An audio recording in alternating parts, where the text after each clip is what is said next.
Welcome to a Foxy Tech Tips tutorial on removing the last name from your YouTube channel name, so it only shows one word. If you find this tutorial helpful, please consider subscribing to my channel and liking the video. When you are signed in to your YouTube account, click on the profile icon and then select Manage your Google account.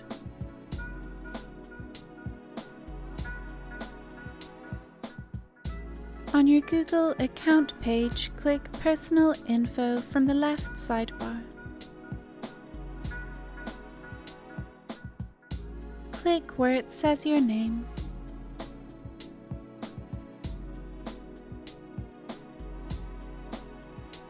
You can now simply remove the last name on your account and edit the first name if you want to.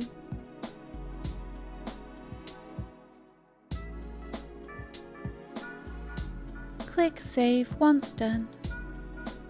It may take a few minutes to update, but once it does, your last name will be removed and your channel will just be one word. And that draws an end to this tutorial. Please like the video if you found it helpful and subscribe to Foxy Tech Tips for more Facebook tips and tricks.